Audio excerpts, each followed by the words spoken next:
Bien, con un corazón dispuesto, pues vamos a escuchar el mensaje de la palabra de nuestro Dios. Invito a nuestro hermano pastor Anner, que tiene el mensaje. Dios lo bendiga.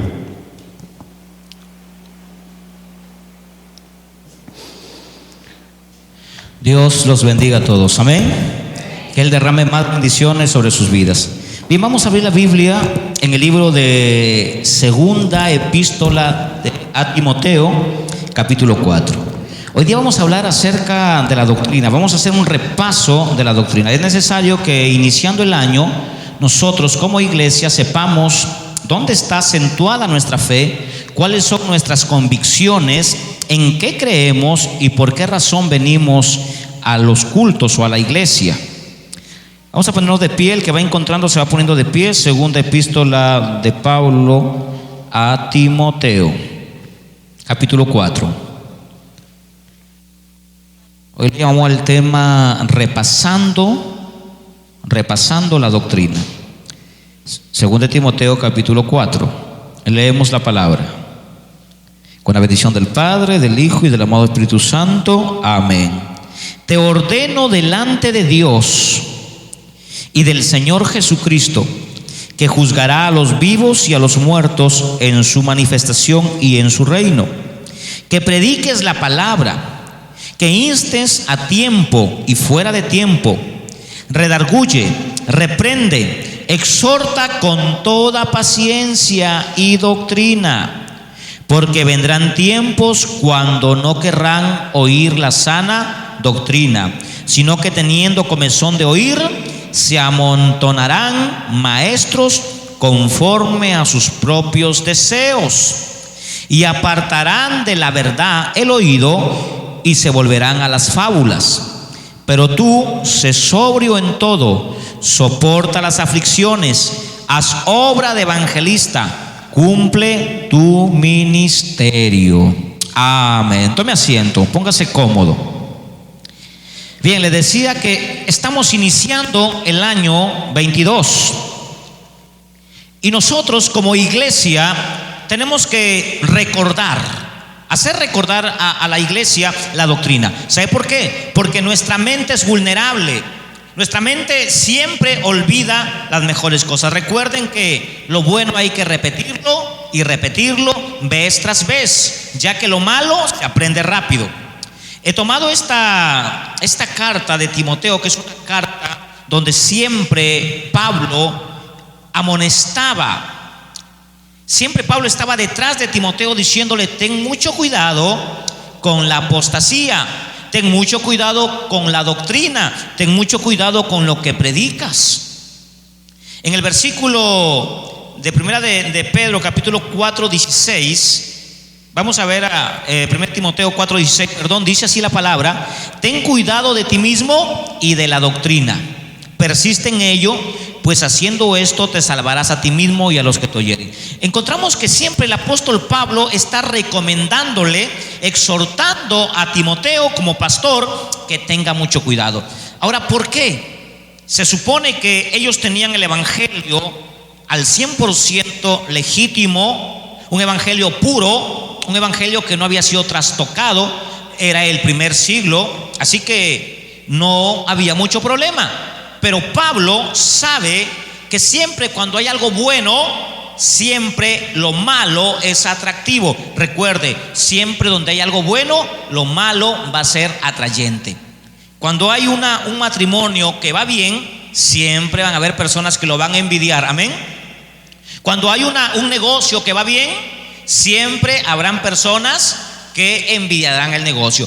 Así es que cuando hay algo que es legítimo, algo que es bueno, siempre se levantarán personas para tratar de destruir, para tratar de desvirtuar lo legal, lo justo y lo bueno. Por eso Pablo estaba siempre exhortando a Timoteo, diciéndole a Timoteo: Timoteo, te ha tocado vivir en un tiempo complicado. ¿Sabe qué grupo sectarista o qué movimiento se había levantado en los tiempos de Timoteo?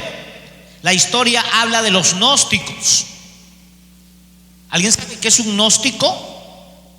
La palabra gnóstico significa aquellos que se emandan en el conocimiento o en la sabiduría del ocultismo.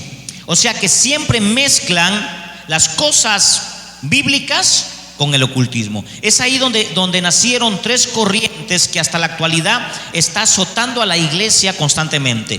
Tenemos el sincretismo, el misticismo y el ascentismo. Vuelvo a repetir esto.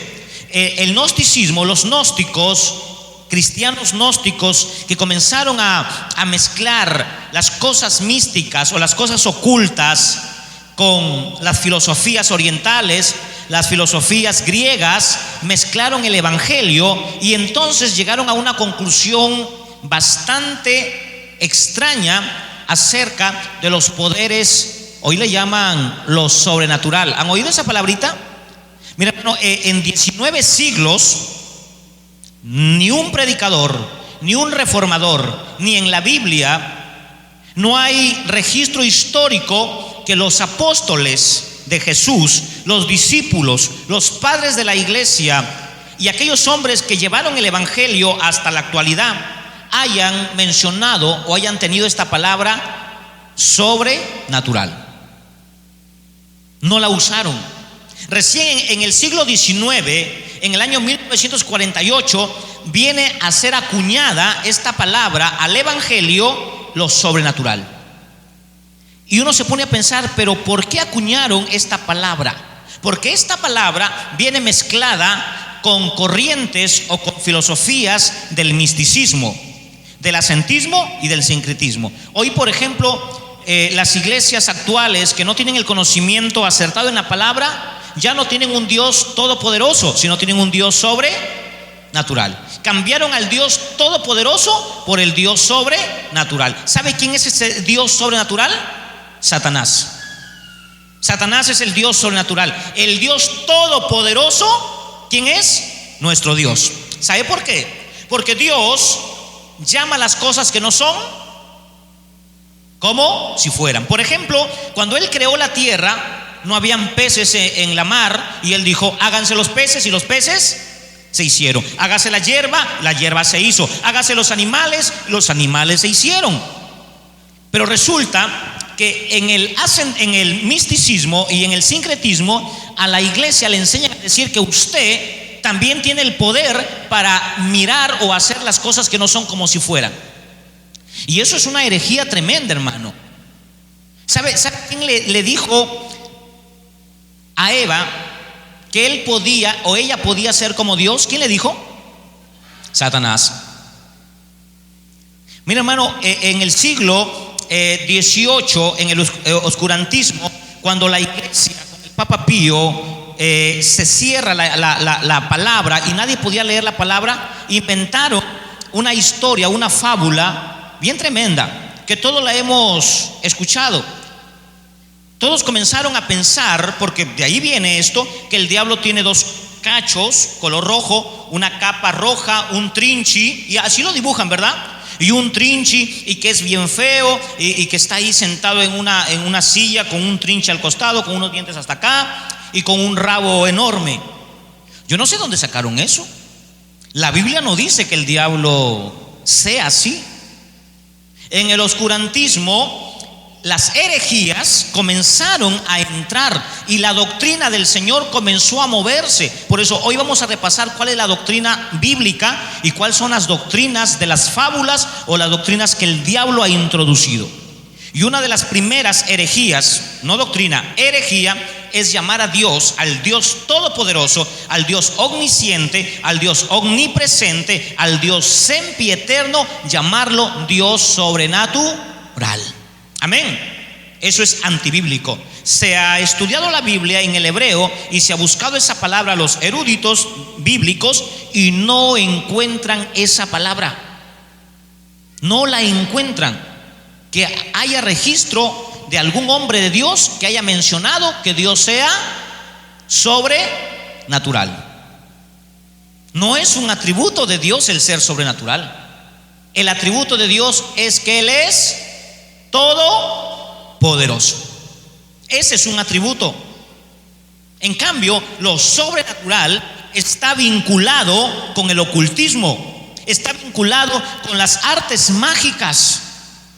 Tenemos en el libro de los Hechos un hombre que hacía cosas sobrenaturales llamado Simón el mago. Dice la Biblia que este hombre engañaba a chicos y a grandes, diciéndoles o haciéndoles saber que ese era el gran poder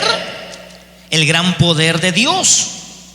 Y eso es interesante. Nosotros tenemos que ver cómo el diablo, Hechos capítulo 8, versículo 9. Pero había un hombre llamado Simón que antes ejercía la magia en aquella ciudad y había engañado a la gente de Samaria haciéndose pasar por algún grande. A estos atendían o oían atentamente todos, desde el más pequeño hasta el más grande, diciendo: este es el gran poder de Dios. ¿Qué usaba Simón para engañar a la gente? La magia, el ocultismo, los poderes demoníacos. Esa es una herejía que ha entrado a la iglesia cristiana. Y es bien común oír pastores hablar de lo sobrenatural de Dios, cuando Dios es todo poderoso. Dios no necesita materia para hacer materia.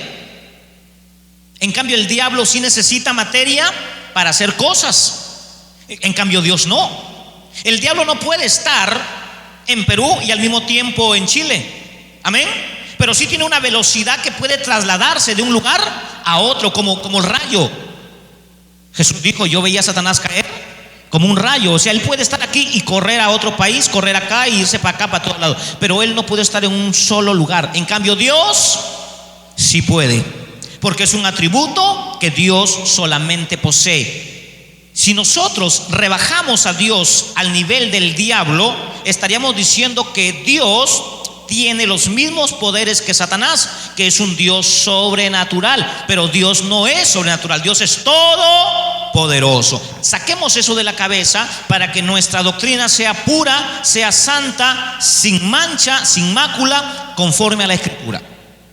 Otro de las herejías muy comunes que comenzaron a pegarse en el año 1948 es la metafísica.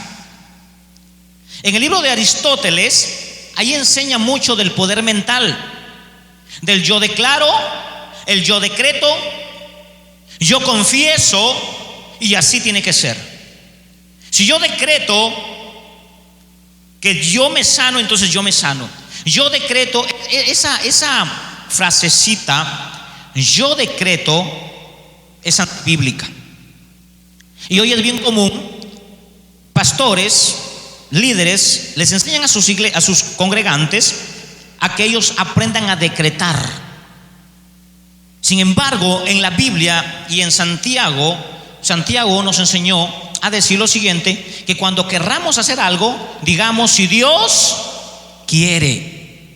¿Cómo nos enseñó el Padre nuestro Señor Jesucristo? Hágase tu voluntad, no mi voluntad.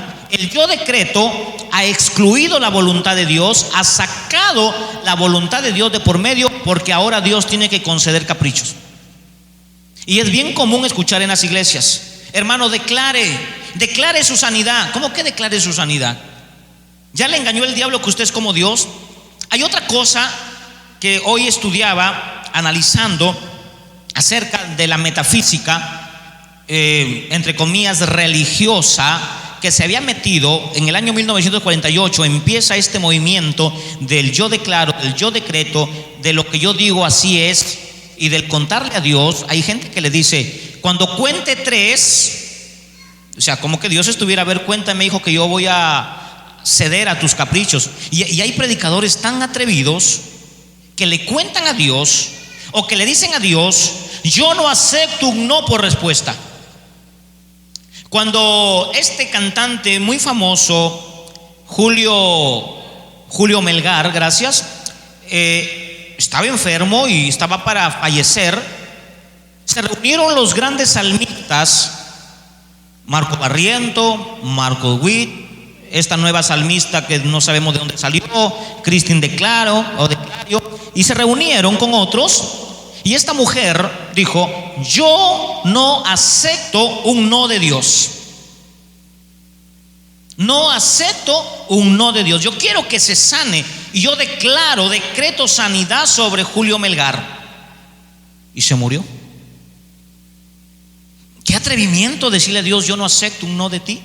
Cuando encontramos en la Biblia que un hombre llamado Job aceptó todo lo malo que pudo venir de Dios, y le dijo a su mujer: ¿quién no quería aceptar lo malo de Dios?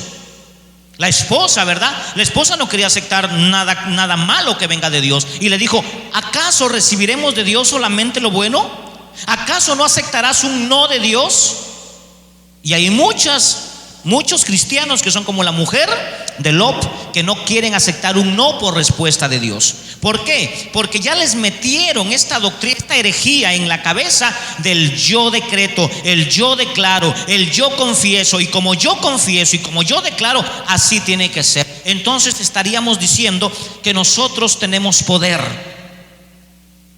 Oí a este falso predicador Cas Luna decir un día que nosotros los cristianos éramos dioses pequeños. Y él dijo: yo soy Dios Junior o Jehová Junior, o sea, un Dios pequeño. ¿Por qué? Porque el humanismo, hermanos, el humanismo se metió. ¿Y sabe cuál era la lógica humanista no bíblica? Él decía: un pato o una pata, cuando da sus hijos, sus crías, ¿qué da? Pues patos, ¿verdad? Patitos. Una jirafa, ¿qué pone? Pues jirafitos. Y entonces Dios, ¿qué pone? Diositos. Mira la lógica tan estúpida, hermanos, tan hueca que tenía esto. Y la iglesia aceptó que ellos eran Jehová Junior. Pero encontramos en la Biblia, en el Génesis capítulo 3 versículo 2 al versículo 5, que cuando Eva fue atraída por el diablo le dijo: tú vas a ser una Jehová Junior. Si tú comes de este fruto, serás como Dios. Y sabe usted que a muchos cristianos hoy se sienten Jehová Juniors, se sienten diositos, se sienten que ellos tienen un poder dentro de sí, que con ese poder pueden hacer muchas cosas. El único poder que tenemos es el poder del Espíritu Santo, porque Él dijo, Hechos capítulo 2 versículo 8 o 1:8, ¿qué dijo Él? Pero recibiréis poder. ¿Cuándo? Cuando venga el Espíritu Santo. ¿Sin el Espíritu Santo tenemos poder? No. Entonces sería una herejía predicarle a la gente que la gente tiene un poder escondido, que la gente tiene un potencial enorme y que pueden hacer maravillas. Eso es falso. Y el poder que tenemos solamente lo recibimos cuando recibimos al Espíritu Santo. Y en Hechos, cuando leíamos la historia de Simón vio que por la imposición de las manos se transmitía el don del Espíritu Santo. ¿Qué quiso hacer Simón? Comprar ese poder. Y usted sabe que hoy hay predicadores que venden ese poder, o que al menos tratan de vender ese poder. He podido estar en iglesias donde los predicadores, por falta de conocimiento, le dicen a la iglesia: pase adelante, que hoy va a recibir poder de Dios. Pase adelante, que hoy usted va a ser lleno del Espíritu Santo. Y cuando tú analizas esas acciones con la Biblia, no las encuentras en la palabra. ¿Cuándo recibimos poder? Cuando recibimos al Espíritu Santo. ¿Y la llenura de quién depende? ¿De un predicador? ¿Usted cree que yo puedo llenarlo a usted cuando pongo las manos? Claro que no, porque la llenura la buscamos personalmente. ¿Se acuerdan de las 5 viudas, de las 5 vírgenes? ¿Sí? ¿Se han leído la historia de las 5 vírgenes? ¿Qué dice la Biblia? Que habían 5 prudentes y 5 insensatas, y 5 de ellas habían tomado el aceite suficiente que representa la unción o el poder del Espíritu Santo en sus vidas, y 5 de ellas sí habían tomado aceite, pero poco. Y cuando se acabó el aceite, las 5 le dijeron a las prudentes: danos de ese aceite. ¿Y qué dijeron las prudentes? No podemos dar eso. Pero hoy es una herejía y una falsa enseñanza decir que te puedo transmitir poder. Lo que sí se puede transmitir en la imposición de manos son los dones y los ministerios. Amén. Yo puedo transmitirte un ministerio si tuviera la facultad apostólica para transmitirte un ministerio, si la tuviera. Los apóstoles tenían la capacidad de transmitir ¿qué? Ministerios, pero los apóstoles. Otra de las falsas enseñanzas o herejías que la iglesia ha adoptado es la nueva coalición de apóstoles y de profetas. Hoy hay muchas iglesias donde el pastor ya no es pastor, es apóstol. No es que fundó 5 iglesias, fundó 10 iglesias y ya es apóstol. Y los famosos profetas. Cuando estaba en Lima, hubo un tiempo en que pidieron a todas las iglesias orar por el pastor Humberto Lai del ministerio Emanuel. ¿Sabe por qué? Él se iba a lanzar de presidente. Y cuando le preguntaron por qué lo iba a hacer, cuál era sus aspiraciones de ser presidente del Perú, él le dijo: es que un grupo de profetas han venido de los Estados Unidos y me han profetizado diciendo que yo voy a ser el siguiente presidente de la República del Perú. ¿Y llegó a ser presidente? No. ¿Por qué? Eran falsos profetas. Porque la Biblia dice que si el profeta que anuncia algo y no se cumple es un falso profeta. Y no pasó nada.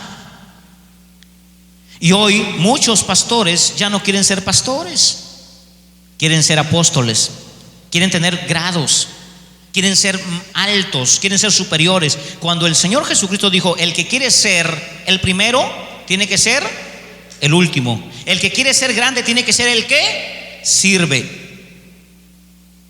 ¿Sabe por qué ya no hay en la actualidad apóstoles y profetas? Porque los apóstoles y los profetas cumplieron una función importante. Hoy se mueve el don de profecía, pero profetas ya no hay, porque ya la revelación está completa. ¿Qué dice Apocalipsis capítulo 22 versículo 8 y 9? Cualquiera que le añada a esta palabra, o 18, perdón. Yo testifico a todo aquel que oye las palabras de la profecía de este libro: si alguno añadiere a estas cosas, Dios traerá sobre él las plagas que están escritas en este libro. Y si alguno le quitare, ¿qué hará Dios? Le quitará su parte del libro de la vida. Así que ya se cerró los profetas y los apóstoles. Mira, hermano, una vez un hombre dijo que él era apóstol del Espíritu Santo, que a él el Espíritu Santo lo había nombrado apóstol.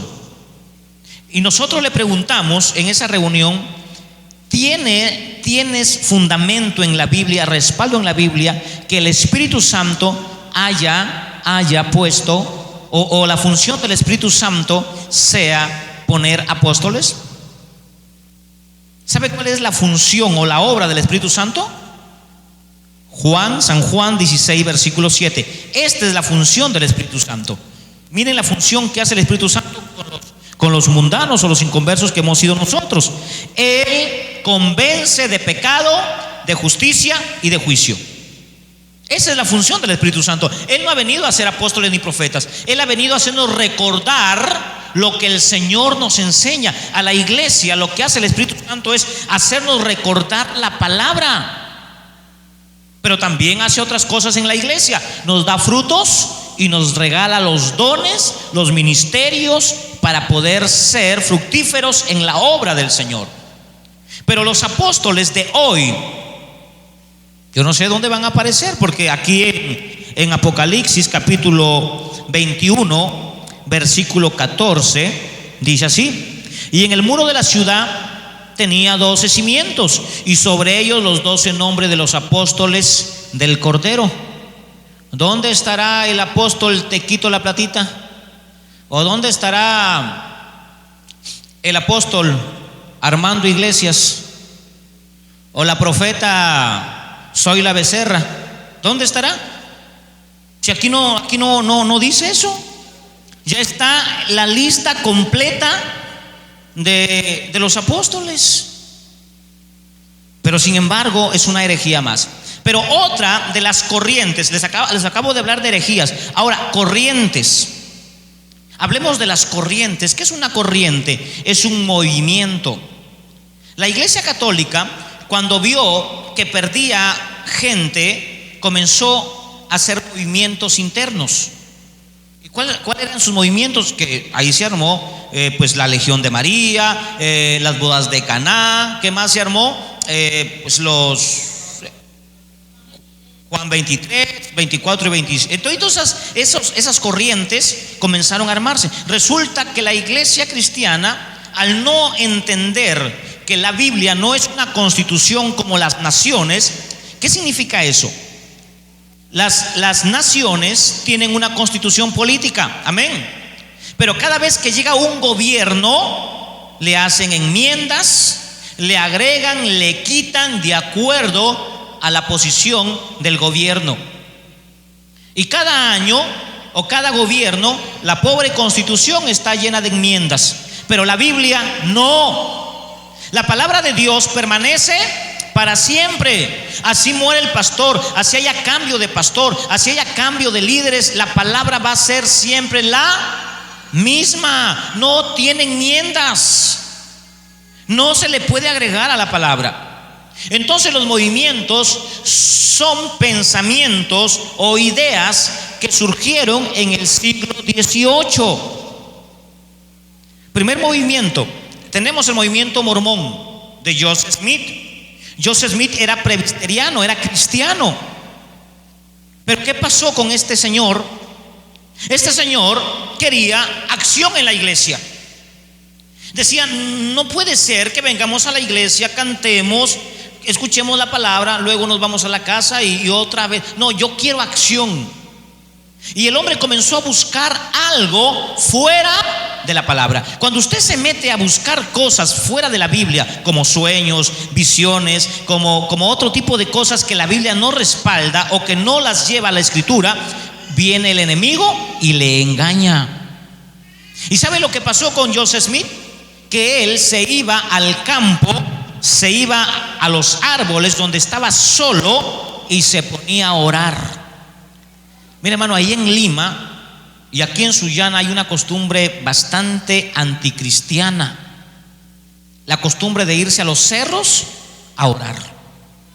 Hay muchas iglesias que este es monte o este cerro, la nariz del diablo, que es un monte alto, ahí se ponen a orar muchos pastores. Y allá en Lima hay un cerro, en Comas, un cerro enorme donde sube mucha gente a orar. Y yo he tenido la oportunidad de ir ahí y de ver las manifestaciones del diablo, de cómo los engaña a estos hermanos. Y eso es triste. Cuando estaba en Lima, me invitaron al monte en Comas. Me insistieron porque yo no estoy de acuerdo con eso, porque a mí la Biblia me enseña que yo debo entrar a mi cuarto y cerrar la puerta y orar a mi Padre que está en secreto. No dice que me vaya a los montes, a los cerros, no dice que me vaya a otro lugar, a no ser que pues estemos de persecución y estemos escondidos en los cerros. Esa es otra cosa, otra circunstancia. Pero mientras estamos como estamos hoy, podemos entrar a nuestro aposento, y eso lo enseñó el Señor Jesús. ¿Y sabe lo que pasó en este cerro en Comas? Cuando subimos muy alto, ya llegué cansado a una vigilia y llegaban varias iglesias a orar ahí, y yo dije, pues seguro nos vamos a reunir todos y vamos a hacer una bonita vigilia, va a haber predicación acá y va a ser bonito. No, cada uno con su grupo, uno por acá, otro por allá, el grupo de acá. Y yo le pregunté al pastor que me invitó y le digo, ¿y por qué no nos unimos? No, aquí no es así, aquí cada uno con su. ¿Pero por qué si venimos a orar a un mismo Dios? Pero no era así. Así que nosotros nos pusimos en una esquina del cerro, el otro en la falda del cerro, así que toditos los hermanos por otro sitio. Y como siempre soy bien curioso, hermano, y no me gusta a mí comerme las cosas así de fácil, le dije, ¿me das un permisito? Porque quiero ir a visitar a los grupitos estos de nuestros hermanos. Cuando llego a un grupo, había una pastora que estaba orando por una endemoniada. Y cuando yo le veo con la linterna, porque estaba oscuro, los 2 dedos de su mano, la señora esta, lo tenía en la boca de la mujer. Y que le metía los dedos ahí, pues de hecho que la mujer iba a vomitar.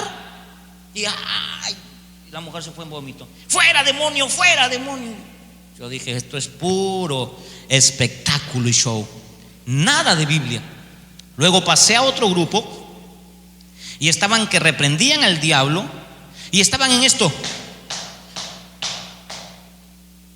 Y una polvadera que ni se veían los hermanos. Así que a uno de ellos le llamé aparte y le dije, ¿por qué golpean el suelo con el pie? Es que le estamos pisando las 7 cabezas al diablo. Y yo un poco sarcástico y le dije, ¿y ya se las rompieron toditas? Pues ni sabían. Mira, hermano, ese tipo de cosas se han metido a la iglesia. Más allá fui a otro y estaban aplaudiendo. Estaban aplaudiendo y aplaudían. Y me acerqué y comencé a verlos. Mi hermano, que a mí me dio un poco de temor, porque tanto se estaban concentrando. Cuando usted se concentra demasiado, por eso la Biblia dice que ores en el espíritu, pero con el entendimiento también. Amén. Cuando tú te divorcias del entendimiento, pasan cosas raras. Cuando tú ores a Dios, hay que concentrarse para que no vengan pensamientos, porque hay que batallar contra ellos. Pero cuando tú, escuche bien eso, cuando tú te divorcias de tu entendimiento y te concentras a tal punto que te olvidas de ti mismo, entras en trance, entras en psicosis colectiva o personal en la mente. La mente, el cerebro comienza a funcionar de revés. Eso hacen los brujos. Yo tenía un tío brujo que él entraba en trances, se concentraba y así es. Y llegó el momento y ya comenzaba a adivinar. Ay, Dios. Y era buenazo hasta que lo mataron. Era brujo. Y entonces cuando llego a este grupo de estos hermanos allá que estaban en la aplaudidera, vi a uno que tenía los ojos blancos. O sea, estaba así pero con los ojos. Y yo le miré así con la linterna porque era cerro, allá no hay luz. Y los ojos blancos. Yo dije, no, me vuelvo al grupo. Aquí me agarra el otro por curioso y me da duro. Estaba poseído. Se había divorciado del entendimiento, de la razón. Y estaba ahí balbuceando, hermano. Me contó una vez un hombre que era políglota, hablaba varios idiomas y hablaba el arameo de Palestina. Y él dice que una vez fue a una iglesia grande en otra nación, y había un hermano que estaba hablando lenguas. Y estaba hablando lenguas y eran lenguas arameas. Y él se acerca y él dice, ¿pero qué está diciendo este hermano? Cuando termina de hablar estas lenguas, se acerca al pastor y llama al hermano y le dice, ¿usted sabe lo que habló? No, porque lo hablo en el espíritu. ¿Sabe usted lo que ha dicho? Yo entiendo lo que usted ha hablado. Ha estado maldiciendo a Jesucristo, maldiciendo a Dios en esas lenguas. ¿Y qué espíritu le había tomado, hermanos? ¿Qué espíritu le había tomado? El hermano conocía esa lengua y dice, pastor, créame que el hombre maldecía a Jesucristo en lenguas y él no sabía qué lenguas. ¿Y cuál fue su respuesta? Que no, pues era Dios quien lo usaba. No, tengamos mucho cuidado con eso. Las lenguas existen, sí existen las lenguas, pero tenemos que saber cuándo el Espíritu Santo nos hace hablar con Dios y cuándo es el espíritu inmundo. Pablo dijo claramente, si en la iglesia alguno de nosotros habláramos lenguas, la pregunta es, ¿quién se edifica? Nadie se edificaría. Pablo dijo, calle en la iglesia. Calle. Mira, yo hablo lenguas, hermano, pero no hablo glosalía. Yo he podido en iglesias donde he ido a hablar lenguas donde la persona me ha interpretado, pero no hablo de una interpretación de los hermanos, sino personas de otros países. He tenido esa oportunidad de ver y he visto a la gente llorar, a los que han sido de otros países, y reconocer lo que Dios les ha dicho a través de las lenguas. Pero cuando he ido a predicar a iglesias enormes y pequeñas, no ha habido necesidad de hablar en lenguas. Pablo decía, prefiero ir con 2 palabras entendidas que con 1000 desconocidas. Entonces la sabiduría de Dios nos enseña cómo usar los dones del Espíritu Santo. Y esta herejía, hermano, de orar en los cerros o en los montes trae confusión. Y ahí tenemos la iglesia de los mormones. De ahí tenemos la iglesia de Roosevelt, Joseph Roosevelt, de los Testigos de Jehová. Otro también que era cristiano, que también comenzó a buscar a Dios fuera de la Biblia. Y ahí están los Testigos de Jehová, que son anticristianos, anticristos tremendamente. Pero ¿qué hay de la iglesia cristiana? ¿Qué pasó con la iglesia cristiana? A la iglesia cristiana se le metieron 3 movimientos. El movimiento pentecostal. Y cuando yo le pregunté una vez un día a un hermano, le digo, ¿qué significa pentecostal? Una fiesta, sí, pero ¿qué significa? Pentecostal significa la fiesta de los 50 costales. Eso significa pentecostal. Una fiesta que hacen cada vez que hay cosecha en Israel. ¿Es una fiesta judía o una fiesta cristiana? Es una fiesta judía. Nunca la mandó a celebrar Jesucristo a los cristianos. Como doctrina mandó a celebrar la Santa Cena, el bautismo, pero no mandó a celebrar el Pentecostés, porque el Pentecostés es una fiesta judía, no una fiesta cristiana. Pero ¿qué pasa con muchas iglesias, hermanos? Los días domingo casi es el día central de muchas iglesias, donde creen que el Espíritu Santo desciende, o sea, los domingos. La pregunta es, ¿cuándo vino sobre ti el Espíritu Santo? Cuando creíste. ¿No dice así la palabra? Cuando creemos en Jesucristo, nos arrepentimos, nos lava con su sangre, Él nos da, como dice Efesios 1:13, nos sella y nos da el Espíritu Santo de la promesa. Entonces ya lo recibimos. Pero cuando entra este movimiento en el siglo XVIII con este señor, o siglo XIX ¿cómo se llamó este señor? William Seymour, que es el padre de los pentecostales. Cuando entra la historia de este varón, de este moreno de África, cuando él llega a Estados Unidos y ve a los hermanos adorando al Señor como lo hacemos nosotros, con alegría, con gozo, él dijo, no, algo falta aquí. Aquí falta algo, falta fuego, dijo el hombre.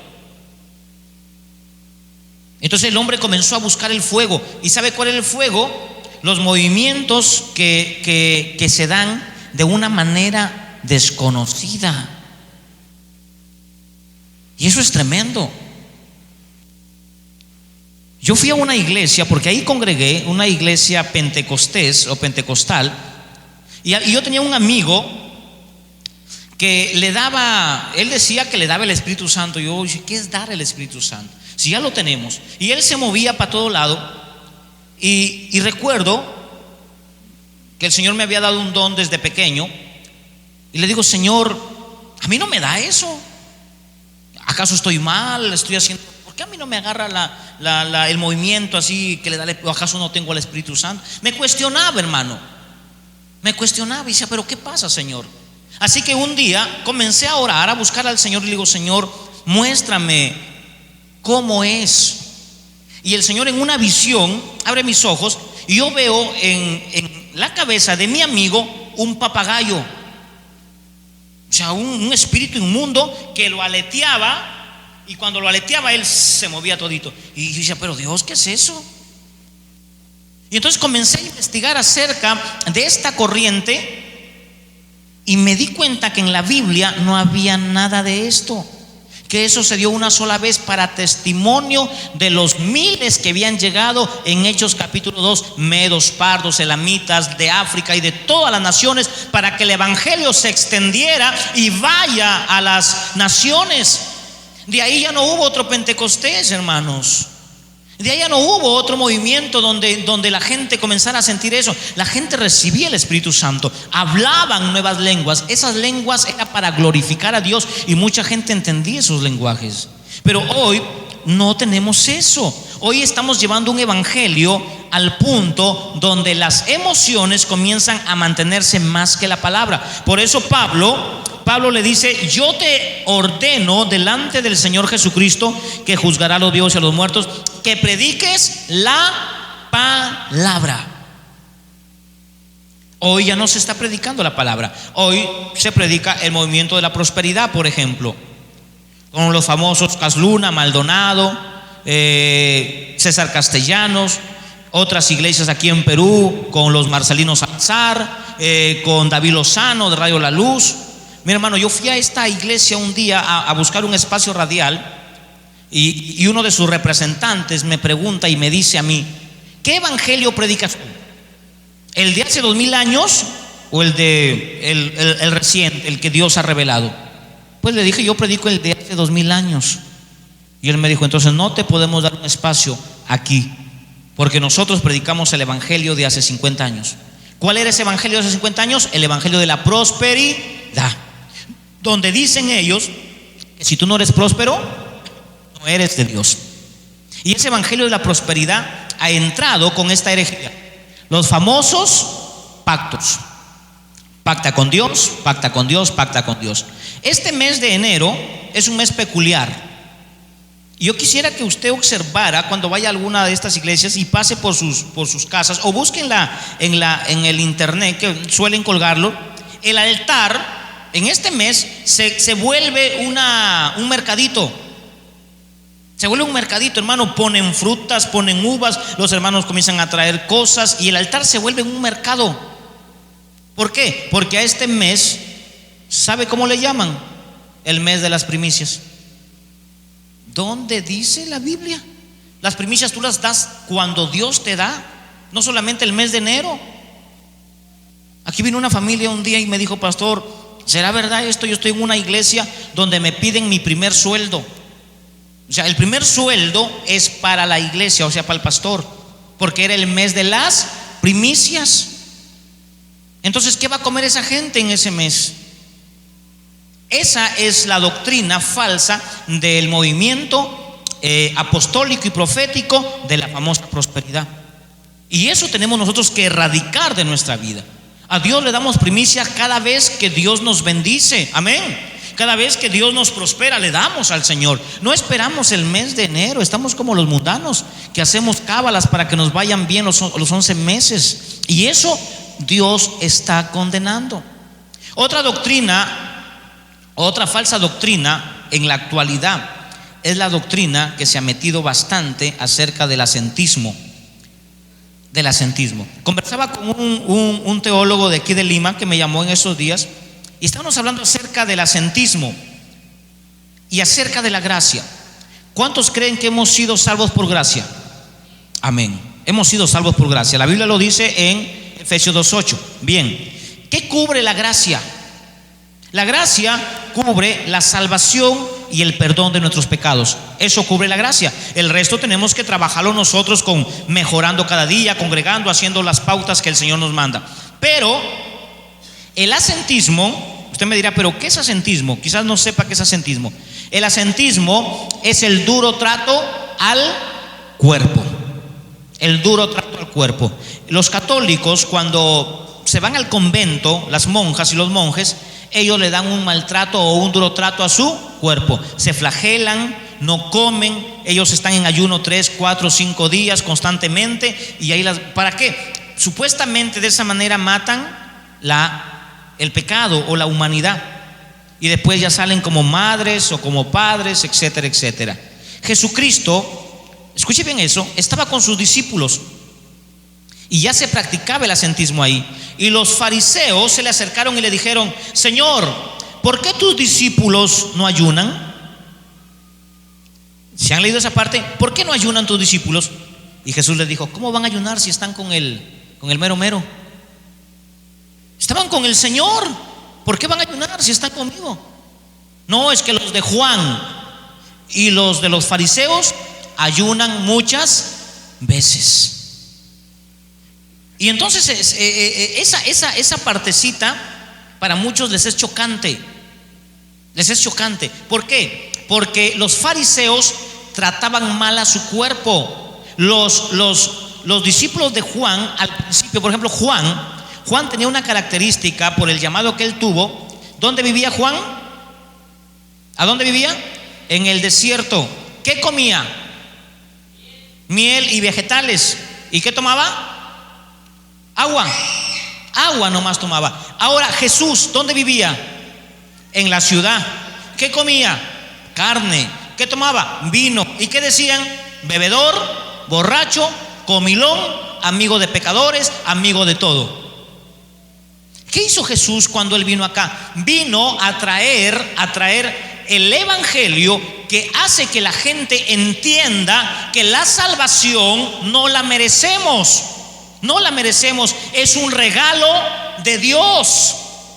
Ya no quería que la gente viviera atada a la religión. La religión sucumbe, la religión destruye, la religión te mete miedo, la religión te amarra. Jesús nos trae libertad. Entonces, pastor, ¿usted no está de acuerdo con el ayuno? Claro que sí estoy de acuerdo con el ayuno. No voy a pensar de que, entonces aquí no les gusta ayunar, no les gusta. No. Aquí oramos, yo soy el que más ayuno que ustedes. Pero no le doy duro trato al cuerpo, porque mi cuerpo es templo ¿de quién? Del Espíritu Santo. ¿Qué pasaría si yo le diera un maltrato a mi cuerpo? Y darle maltrato al cuerpo no solamente es no comer, sino que es comer mal también. Hay gente que pues come de todo y se ponen bastante obesos y después se les malogra el corazón, el hígado, y le está dando maltrato al cuerpo. Entonces el maltrato al cuerpo no solamente es dejar de comer, sino es de comer demasiado también, la gula. Así que esta corriente en las iglesias que no han comprendido la palabra, hermano, yo conocí una mujer pastora allá en Lima, que era de la misma denominación nuestra. Cuando estaba allá, la hermana oraba desde las 5 de la mañana hasta las 2 de la tarde. Ayunaba 3 veces por semana. Cuando yo llego a ese ministerio y me dijeron de esta sierva, yo dije, entonces va a ser una mujer con el rostro radiante, porque si estás en la presencia de Dios, tu rostro cambia, ¿o no? Moisés, cuando subía al monte, ¿cómo venía su rostro? Brillante, que la gente cuando lo veía se tapaba porque había gloria en él. No venía con una cara así de enojado, de molesto. Entonces yo dije, quiero conocer a esta mujer. Mano, cuando salía la, entre comillas, sierva, las hermanas le tenían miedo, que le agachaban la cara. Se agachaban, no, es que viene la... Pero ¿por qué se tiemblan? Debería la hermana emanar confianza. Y tenía un rostro la hermana, pero de brava, hermano. De brava. Y decía, pero no se supone que estar en la presencia de Dios sales renovado, sales con una carita de ángel, con gozo, con alegría. Salía molesta. Tú le preguntabas algo, no tengo tiempo, estoy ocupado, porque ella era la sierva. ¿Se dan cuenta? ¿Se dan cuenta que eso no prevalece? Entonces, ¿cuál es lo verdadero que el Señor quiere? El Señor quiere algo que es muy importante, se llama humildad. ¿Y cómo se consigue la humildad? Cuando lo conoces a Él. Mateo 4:4, no solo de pan vive el hombre. ¿Quieres tener fortaleza? La palabra. San Juan 17:17, ¿quieres tener santidad? La palabra. Romanos 10:17, ¿quieres tener fe? La palabra. Hay gente que, por ejemplo, dice, ¿por qué ayunas? Porque quiero ser santo. ¿Y quién te ha dicho a ti que la oración te hace santo?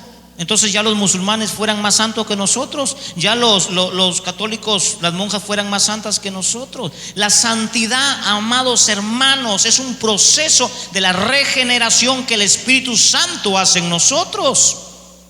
Y nosotros cuando emanamos de nuestro conversar, de nuestro mirar, de nuestro hablar, ¿sabe lo que emanamos? Sencillez, humildad. Pero si alguien emana enojo, fastidio, cólera, no hay Espíritu Santo ahí. Y si está el Espíritu Santo, está restringido. Porque entonces quien está imperando son los frutos de la carne: ira, contienda, enojo, etcétera, etcétera. Pero cuando los frutos del Espíritu Santo están en nuestra vida, ¿qué emanamos? ¿Qué dice Gálatas 5:22? Amor, gozo, paz, paciencia, benignidad. Y eso nos enseña que sobre todas las cosas es el Espíritu Santo. Por eso tenemos que darle libertad al Espíritu Santo. ¿Y cómo le damos libertad? Es una buena pregunta. El texto de los Corintios dice: donde está el Espíritu de Dios, allí hay libertad. ¿Pero qué libertad? ¿Cuál es la libertad? San Juan 7:37 dice: si el Hijo os libertare, seréis verdaderamente libres. Entonces, ¿cómo le damos pase al Espíritu Santo para que Él trabaje en nosotros? Si tú no conoces la palabra de Dios, es imposible que Dios te pueda renovar. Es imposible. Si no estudiamos la palabra constantemente, si no tenemos una relación con la palabra, lamentablemente no lo vamos a poder lograr. Pero viene otra pregunta, y aquí acabo. Y esta pregunta es buena porque sé que usted la tiene. Pastor, yo leo la Biblia todos los días, la estudio, la escudriño, pero no la entiendo, pero no la comprendo. Muy bien, muy bien. ¿Qué dice la Biblia en Hechos capítulo 8? Había un hombre que leía la Biblia todos los días. Era un eunuco, era judío, era de Candace, pero era judío. Él había llegado a adorar. Él había llegado en el tiempo que habían matado al Señor Jesucristo. Él había llegado y él comenzó a leer Isaías 53. Pero el hombre no entendía. ¿Qué necesitaba el hombre? Sí, sabiduría, pero ¿qué necesitaba? Un maestro. Un maestro. Es imposible que usted mande a la escuela a sus hijos y que no hayan maestros en la escuela. ¿Aprenderán? No aprenderán. Igual en la iglesia evangélica. La iglesia evangélica carece de maestros. Hay pastores, pero no son maestros. Y hay que entenderlo de esta manera. Es su ministerio, son pastores, pero no hay maestros. Y si no hay maestros, la iglesia no va a aprender. Ay, no diga así, pastor. El pastor puede hacerla de... No, pero si no tiene el ministerio de maestro, no la puede hacer, hermanos. ¿Alguien de ustedes la puede hacer de electricista? De repente sí, pero no va a saber todo lo que se hace en esa área, y se puede electrocutar o puede dañar la casa o el trabajo. Entonces, cada cosa que Dios puso, la puso en su lugar. Por eso hay 3 ministerios que están activos actualmente. 2 que ya cumplieron su función. Los apóstoles ya cumplieron su función. Tenemos la palabra apostólica según Efesios capítulo 2 versículo 20. Los profetas ya cumplieron su función. Tenemos la revelación. No necesitamos más revelación. Pero ¿qué nos dejó el Señor? ¿Qué dice Efesios 4:11? Quedan pastores para pastorear, para apacentar, para visitar, para ayudar a los hermanos, maestros para preparar a los hermanos, para formar a los hermanos, evangelistas para atraer a los perdidos. Miren esta función de estos 3 ministerios. El evangelista trae a la gente a la iglesia. El pastor los comienza a sanar, a ayudarlos, a ponerles aceite, a formarlos. Pero el maestro los educa. El maestro los prepara. El maestro los enseña. ¿Y qué pasa si no hay maestros en una iglesia? Si solamente tenemos evangelistas y tenemos pastores, tendríamos una iglesia mediocre. Y eso es un problema. Oremos para que Dios siga levantando maestros en la iglesia, para que Dios siga levantando maestros que formen a los hermanos, porque ministerio pastorado sí hay, pero faltan maestros. Amén. Bien, miren lo que dice la Biblia: porque vendrán tiempos cuando no querrán oír la sana doctrina. En el 2000 entró la moda de las danzas. Entró la moda de las danzas. Hay iglesias pues donde ponen aquí a 4 muchachas ahí que levantando la pierna, haciendo piruetas. Y sabe lo que se gana ahí es que la concentración de los hermanos, ¿a dónde se centra? Si yo les pusiera aquí una pantalla con, no sé, una película, y yo comience a predicar, ¿a quién le va a prestar atención? Ni a los dos. Porque va a mirar la película y va a mirarme a mí, va a escucharme a mí y va a escuchar allá. A las finales usted sale sin saber lo que hubo en la película y lo que hubo acá. Lo mismo pasa cuando pones danzarinas adelante en la alabanza o en la adoración, porque los hermanos, y si hay carnalones, hermano, ay Dios, eso hay bastantes, ¿verdad? van así con un ojo abierto ahí mirando a las hermanas. No, pues yo he visto, hermano, yo estoy en iglesias grandes y he visto ahí, y en la alabanza estamos alabando y todos los hermanos así con los ojos abiertos viendo a la muchacha que levanta la pierna, levanta las manos. ¿Qué es eso? ¿No dice la Biblia en San Juan 4:24 que a Dios lo adoremos en espíritu y en verdad? Pero ¿qué ha hecho el diablo? Nos ha puesto entretenimiento. Son corrientes que se metieron, y eso no se puede permitir en una iglesia de sana doctrina. No se puede permitir eso. Si queremos verlas danzar, pues hagamos un concurso de danza, o alquilemos, no sé, un día que no hay culto y queremos ver danzar porque me preguntaron un día: ¿usted no está de acuerdo con los? No, yo sí estoy de acuerdo, le digo, me gusta danzar en los cumpleaños, en las fiestas cristianas, pero en la iglesia no, pues. En la iglesia la adoración tiene que ser para Dios, no para ellas, porque todo el mundo se centra en ellas o en ellos. La alabanza tiene que ser directamente para Dios, no entretener a la gente o a la iglesia. Amén. Eso no puede pasar en esta iglesia. Mantengamos siempre la línea doctrinal de la Escritura y mantengámonos siempre firmes en las verdades de la Biblia. Amén. Porque no sufrirán la sana doctrina, sino que teniendo deseos de oír, ¿qué se amontonarán? Maestros conforme a sus propias concupiscencias. Y termino en el libro de Santiago diciendo lo siguiente. Mira lo que dice Santiago. Acá dice que se van a amontonar maestros. La pregunta es: ¿serán buenos maestros los que se van a amontonar cuando no quieres oír la palabra de Dios? Santiago capítulo 3. Hermanos, no te hagas maestro sabiendo que recibiráis condenación. O sea, esos maestros que se van a levantar, que comienzan a enseñarle a la iglesia cosas que no son de la Escritura, son condenados por Dios, porque no son maestros llamados, estudiados o preparados. ¿Y cuáles son las características de un maestro que no sea neófito?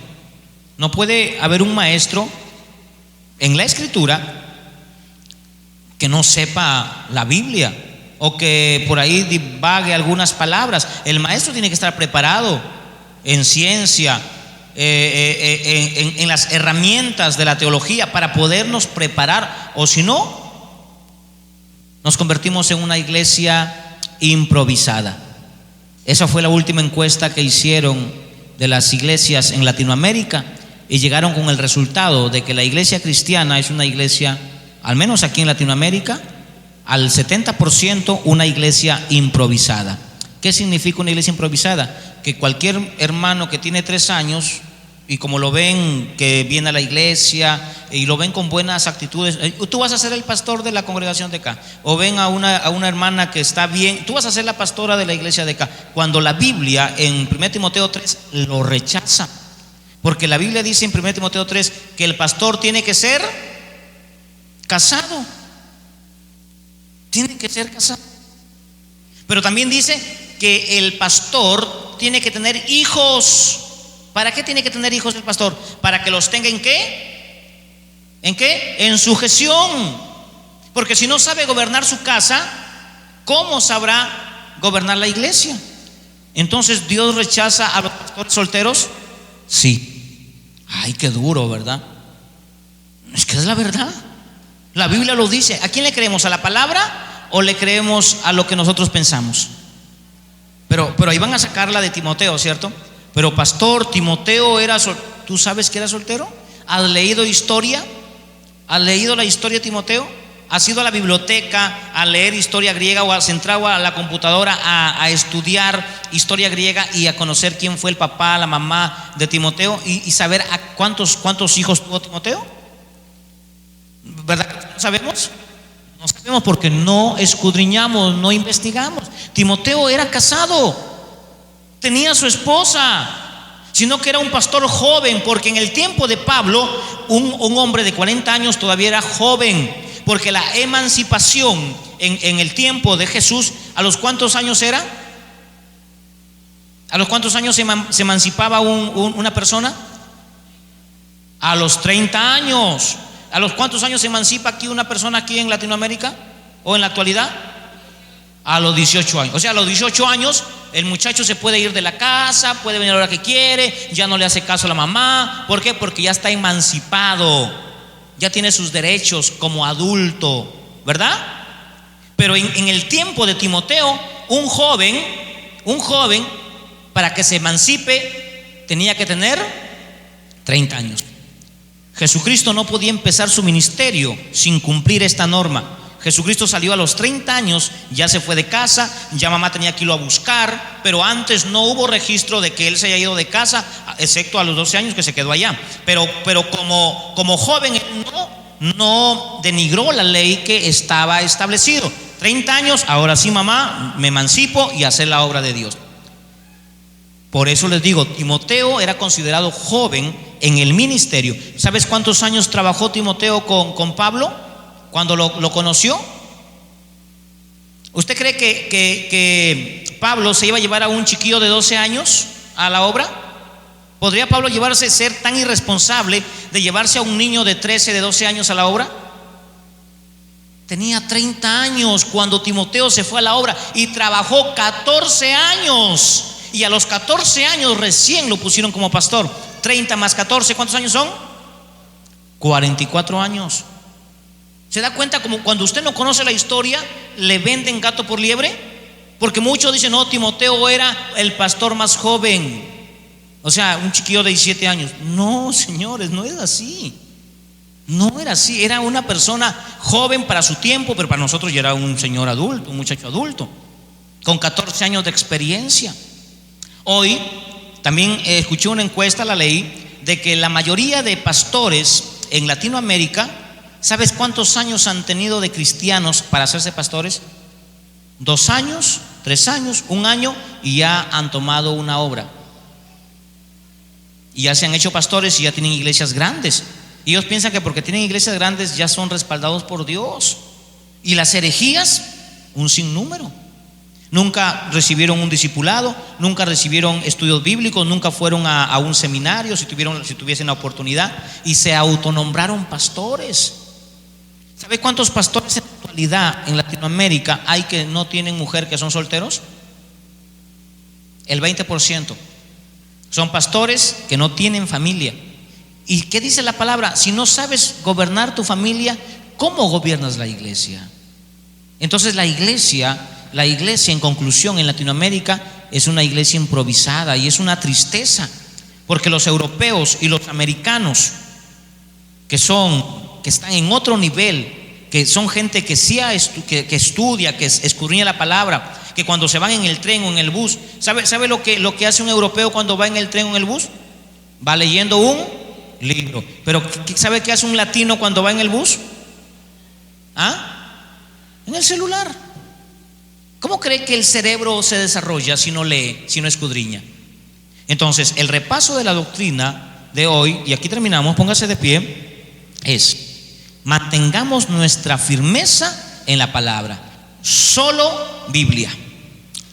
Amado Dios, hemos repasado algunas doctrinas que no son tuyas, que al transcurrir el tiempo, Señor, estas han venido camuflándose, han entrado, Señor, como dice tu palabra. Yo sé que en mi partida, Señor, muchos entrarán, dice tu palabra, Señor, que entrarían lobos rapaces, que no perdonarían al rebaño, que entrarían y sacarían, Señor, las ovejas.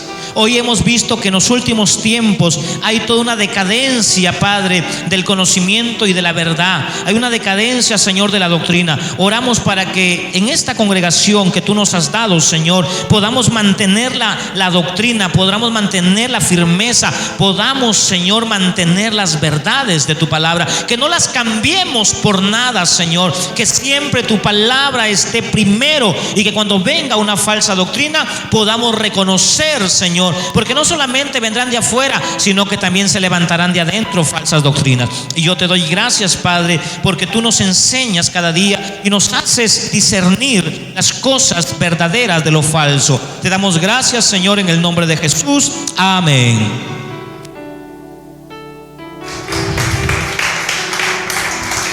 Gloria a Dios. Bendito y alabado sea el nombre